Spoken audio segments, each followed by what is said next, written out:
There is a war happening inside your head right now. You are not aware of it. You've never been. But it has been running since the moment you were born, and every decision you have ever made, what you ate this morning, who you trust, what keeps you up at night, has been shaped by which side is winning. That war is between two parts that can determine your way of life. The war is between pleasure and survival.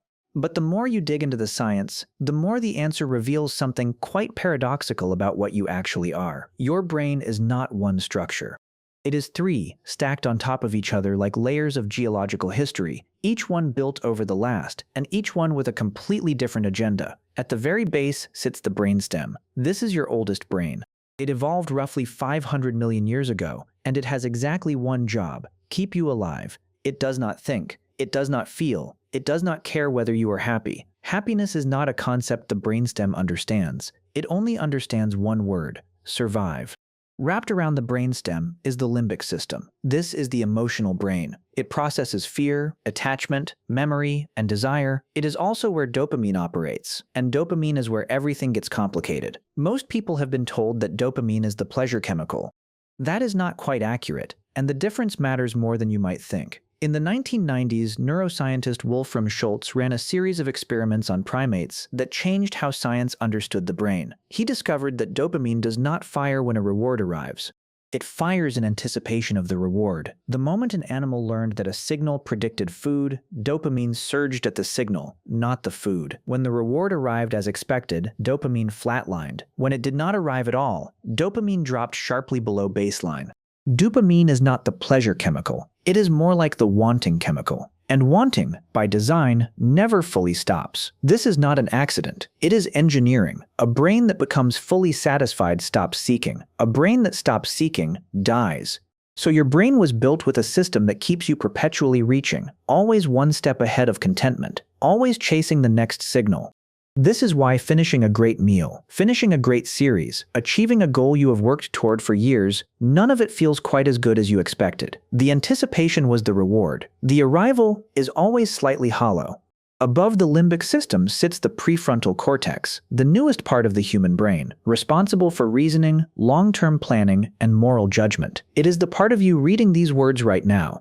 It is also, in terms of raw speed and instinctive power, the weakest of the three. The prefrontal cortex only fully develops around age 25. Before that, the limbic system runs the show almost unchecked, which is why teenagers take risks that defy logic, why adolescent emotions feel world-ending, and why young people are simultaneously capable of extraordinary courage and catastrophic judgment.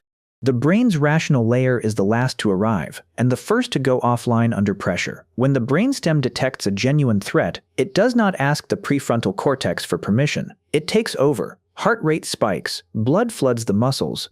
Higher cognitive function goes offline. You stop planning for the future when your nervous system believes you are seconds away from dying. Survival does not negotiate. In 1994, neurologist Antonio Damasio published findings from patients who had suffered damage specifically to the prefrontal cortex, while leaving the rest of the brain intact. These patients were intelligent. They could reason perfectly in conversation. They could analyze options, weigh pros and cons, describe consequences accurately, but they could not make decisions. Simple, everyday decisions, what to eat, whether to accept a meeting, which pen to use, paralyzed them completely.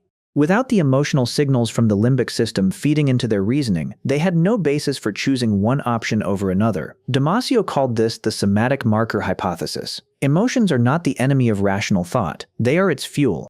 Remove the feeling, and the thinking stalls. Here is where the story deepens. Your brain is extraordinarily efficient. Rather than maintaining two separate systems, one for survival and one for pleasure, it has gradually taught itself to disguise survival as pleasure.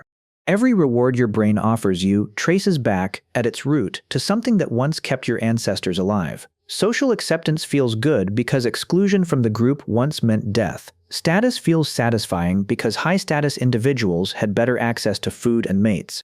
Romantic attraction triggers intense dopamine activity because reproduction is the biological mission underlying survival itself. Even the pleasure of learning, the quiet satisfaction of understanding something new, exists because knowledge increased the chances of survival in an unpredictable world. This means that almost nothing you enjoy exists purely for your enjoyment. Your pleasures are survival strategies, wearing a costume. But there is something even more revealing buried in the data. In 2001, a study published in the Journal of Neurophysiology examined how the brain responds to social rejection. Researchers found that the same neural regions activated by physical pain, genuinely physical, bodily pain, also activate when a person is excluded or rejected socially. Your brain does not distinguish between a broken bone and a broken friendship at the processing level. Both register as threats to survival, so when you feel devastated by a relationship ending, or anxious about what someone thinks of you, you are not being irrational. You are running ancient software. Software written when being cast out of the tribe was a death sentence. Now consider what happens when modern technology is designed with this knowledge in mind. Social media platforms are not built to make you happy. They are built to keep you engaged, and the most reliable way to keep a human engaged is to hijack the dopamine anticipation loop. Variable rewards, sometimes a like, sometimes nothing, sometimes a viral moment, are the most potent dopamine triggers known. The same mechanism that made your ancestors obsessively check for predators now makes you obsessively check your phone. The brainstem cannot tell the difference between a rustling bush and a notification badge. Both might be important. Better check. This is not a coincidence. It is a billion-dollar industry built on a precise understanding of your survival brain's weaknesses. The prefrontal cortex can push back against all of this, temporarily. This is what meditation, therapy, and deliberate digital habits train. They strengthen the prefrontal cortex's ability to look at the brainstem's alarm system and say, this is not actually a threat. But the override requires conscious effort every single time. The alarm requires nothing. It runs automatically, invisibly, constantly, whether you are asleep or awake. Which brings us to the answer. Does your brain live for pleasure or survival? It lives for survival. Always, without exception, but it has become so sophisticated, so refined over hundreds of millions of years, that it has learned to make survival feel like pleasure. It has hidden the mission inside the reward. It has dressed the directive in the language of joy.